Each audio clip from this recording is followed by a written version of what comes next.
1876 ஆந்திர பிரதேஷில் ஒரு சின்ன கிராமத்தில் ஒரு ஆண் குழந்தை பிறக்குது. அந்த குழந்தை தான் பிங்காலி வெங்கையா. பிற்காலத்தில் இந்தியாவுக்கே ஒரு அடையாளத்தை உருவாக்கி தந்த நபர் இவர். அவரோட இளம் வயதில் அவர் ஜியாலஜி, பல மொழிகள் அப்படின்னு நிறைய படிக்கிறாரு. ஒரு காலகட்டத்தில் பிரிட்டிஷ் இந்தியன் ஆர்மியில் சோல்ஜராக ஜாயின் பண்ணுறாரு.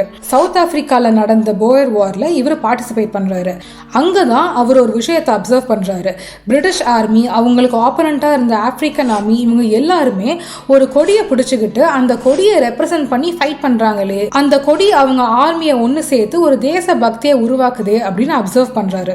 அந்த வார் முடிஞ்சு இந்தியாவுக்கு வந்த அப்புறம் இந்த தாட் ஒரு மைண்டில் ஓடிக்கிட்டே இருக்கு. இதனால இவர் ஃபிளாக்ஸை பற்றி ரிசர்ச் பண்ணுறாரு. ஒவ்வொரு கண்ட்ரிக்கும் இருக்க ஃபிளாக்ஸ் எதை ரெப்ரசென்ட் பண்ணுது, எதனால ஒரு ஃபிளாக் உருவாக்குறாங்க, இது எல்லாத்தையும் ஆராய்ச்சி பண்ணி ஒரு புக்லெட்டாக ஃபார்ம் பண்ணுறாரு. இந்த புக்லெட்டில் இந்தியாவுக்கு ஏற்ற ஃபிளாக் எது அப்படின்னு ஒரு 30 டிசைன் ரெடி பண்ணுறாரு. 1921 ஒரு காங்கிரஸ் மீட்டிங்கில் காந்திஜி கிட்ட இந்த புக்லெட்டை அவர் கொடுக்குறாரு.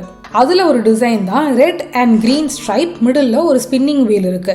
இந்த டிசைனை காந்தி செலக்ட் பண்ணுறாரு. இண்டிபெண்டன்ஸ் கிடைக்கிறதுக்குள்ள இந்த ஃபிளாகோட டிசைனில் நிறையா சேஞ்சஸ் நடந்து ஸ்பின்னிங் வீலுக்கு பதிலாக அசோக சக்கராவை வச்சாங்க மிடில். பிங்காலி வெங்கையா போட்ட அந்த விதை தான் 1947 ஆகஸ்ட் 15 அன்னைக்கு இந்தியாவுக்கு இண்டிபெண்டன்ஸ் கிடைச்சப்போ கொடி ஏற்றி பெருமையாக கொண்டாடினாங்க. கொடி உயரமாக மேலே பறந்துச்சு.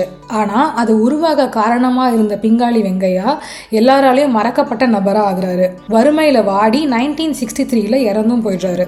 அவர் இறந்து பல வருஷங்களுக்கு அப்புறம் அவரோட ஹானரில் ஒரு ஸ்டாம்ப் ரிலீஸ் பண்ணாங்க, நிறைய ட்ரிபியூட்லாம் கொடுத்தாங்க. ஆனால் இன்னுமே நம்மள பல பேருக்கு அந்த உயரமாக பறக்கிற அந்த கொடிக்கு பின்னாடி இருக்க முகம் யாருன்னு தெரியவே தெரியாது.